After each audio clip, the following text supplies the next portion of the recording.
जय हिंद साथियों, वंदे मातरम।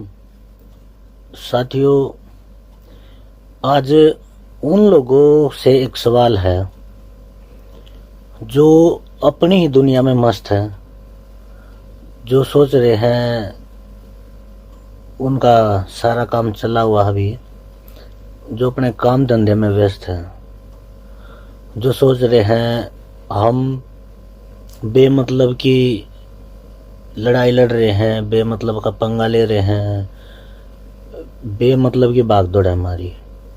जो लोग अपने आप को बहुत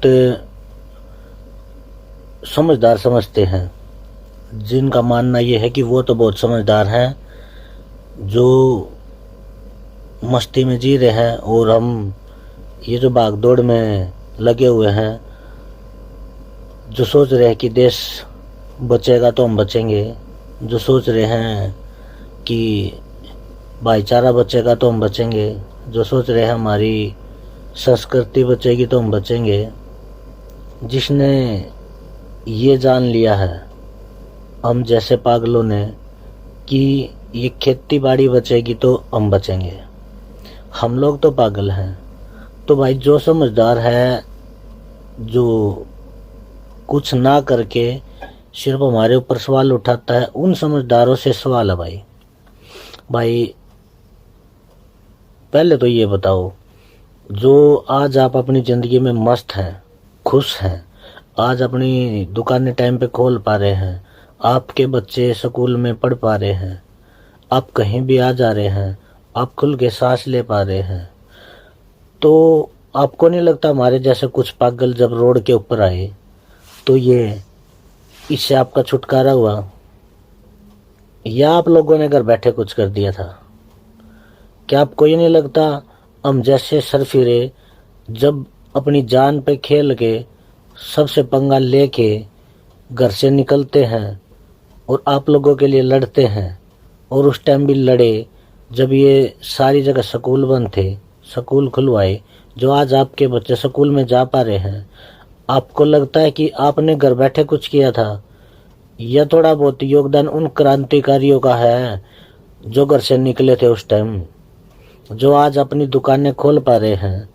आप घर पे बैठे बैठे चुपचाप सब कुछ बंद करके बैठे थे, आपको लगता है अपने आप सब कुछ खुल गया, या हम जैसे पागलों ने कुछ किया था थोड़ा बहुत?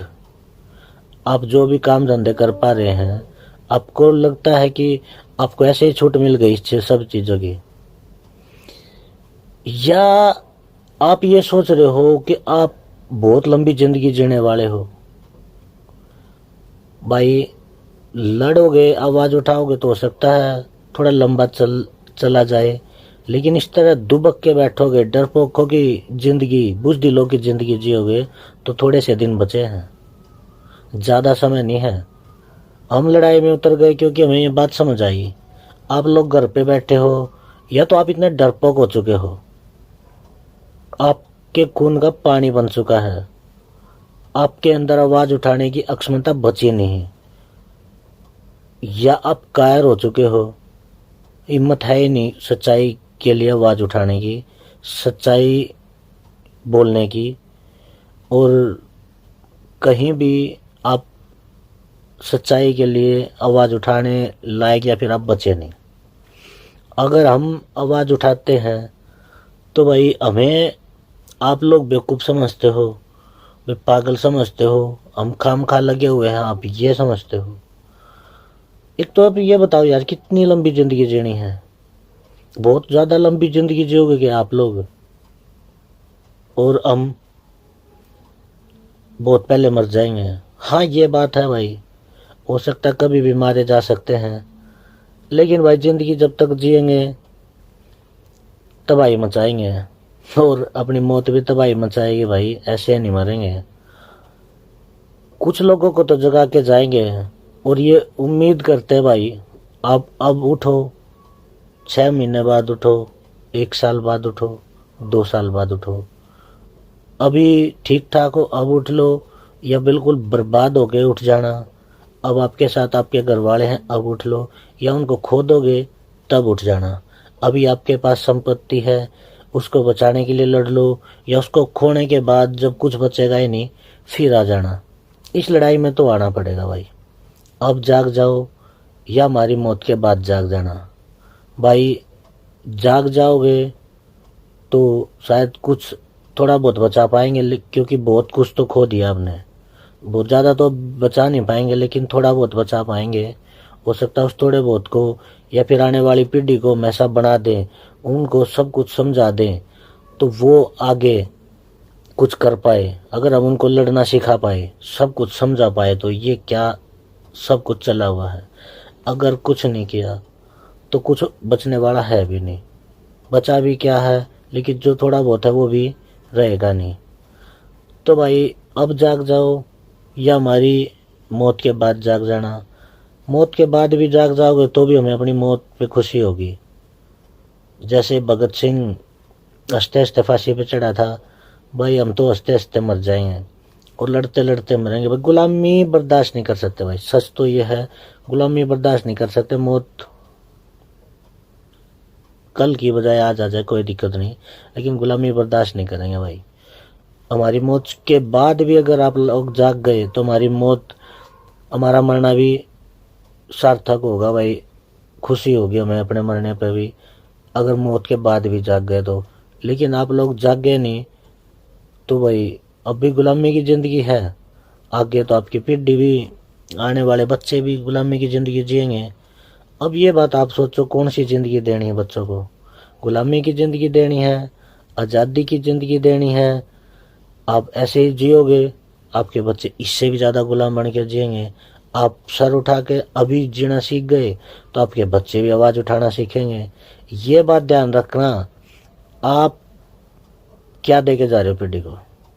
आप बुज़दिलों की तरह जियोगे तो वो तो पैदाइशी गुलाम होंगे। अगर आपने थोड़ी बहुत भी आवाज़ उठाई, आने वाली पीढ़ी के लिए उदाहरण बन पाए, तो हो सकता है आने वाली पीढ़ी, भाई हम अगर कुछ ना भी कर पाए, एक बीज भी बो दिया क्रांति का, तो आने वाली पीढ़ी अपने आप बहुत कुछ कर देगी। लेकिन उनके लिए बहुत कुछ अभी हमें करना है, तो हम तो पीछे हट नहीं सकते भाई। लेकिन आप लोग जो ये सोचते हो अब ऐसे ही चुपचाप रहने से काम चल जाएगा, तो देखते हैं भाई कब तक आप नहीं आवाज़ उठाओगे और कब तक बुज़दिलों की ज़िंदगी जियोगे। लेकिन ये भारत का इतिहास नहीं है, ये भारत का इतिहास है नहीं ऐसे कायरों का। भारत का इतिहास तो कुछ और है। आप लोग कितनी फिल्में देखो, टीवी देखो, जो लोग आपको ये लोग ये दिखा के वैसे भी आपका माइंड कंट्रोल ही करते हैं। अब कहीं जाओ, विदेश में जाओ, दुनिया भर घूमो, लेकिन अगर आप भारत में रहकर भारत को नहीं समझ पाए तो आप कुछ नहीं कर सकते। उस दिन इस देश का बच्चा बच्चा क्रांतिकारी हो जाएगा, जिस दिन हर बच्चे को अपने देश का इतिहास पता चल जाएगा। अगर इस देश के अंदर हर स्कूल के अंदर सिर्फ राजीव दीक्षित को भी पढ़ा दिया जाए ना, तो भी बहुत बड़ी क्रांति हो सकती है भाई, बहुत बड़ी क्रांति हो सकती है। आपने उम्मीद भी नहीं की होगी। हमारे देश का इतिहास हर बच्चे को पता चल जाए ना, इतनी बड़ी क्रांति हो जाएगी। दिक्कत यह है, आप भारत में सिर्फ पैदा हुए हो ना, तो यहाँ की शिक्षा तो है ही नहीं, शिक्षा तो वो है ही नहीं। आपको भारत में होकर भी भारत का कुछ भी नहीं पता। भारत का इतिहास जानना है तो राजीव दीक्षित को सुनो, समझो। जहाँ की मिट्टी में पैदा हुए हो उसका फर्ज तो निभाना पड़ेगा भाई। ऐसे ही चले जाओगे तो जाओ भाई, आपकी मर्जी। लेकिन आने वाली पीढ़ी माफ़ नहीं कर पाएगी जिनको आप गुलाम बनाना चाहते हो। गुलाम ही बनाओगे इस तरह, तो इस तरह जियोगे तो सोचना भाई, आप क्या देकर जाना चाहते हो और कैसी ज़िंदगी जीना चाहते हो। ये ज़िंदगी नहीं है कायरों की। हम तो भाई देख, सर पे कफन बांध के निकल चुके हैं, पीठ दिखा नहीं सकते भाई। गोली लगेगी तो यहाँ पे खाएंगे भाई, सीने पे, पीछे कदम नहीं हटा सकते भाई। भगत सिंह को देखकर कुछ जज्बा है, राजीव भाई को सुनकर कुछ देश के लिए करने की ठानी है।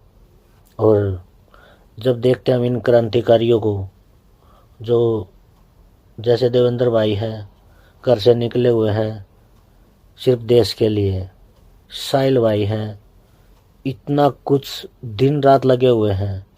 डॉक्टर तरुण कोठारी जी हैं, डॉक्टर BRC जी हैं, भाई कपिल बजाज हैं। कितने क्रांतिकारी हैं, कितने क्रांतिकारी जो आज सब कुछ छोड़ के सिर्फ देश के लिए लड़ रहे हो, आप लोगों के लिए। और उन क्रांतिकारियों की बदौलत आप कुछ कर पा रहे हो। कम से कम इतने तो शर्म करो, उनका साथ तो दे दो। खुद कुछ नहीं कर सकते तो उनके लिए आवाज़ उठाओ, उनकी वीडियो ऑडियो कुछ शेयर ही कर दिया करो।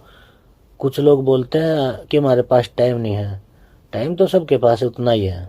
ये बकवास मत करो, टाइम नहीं है।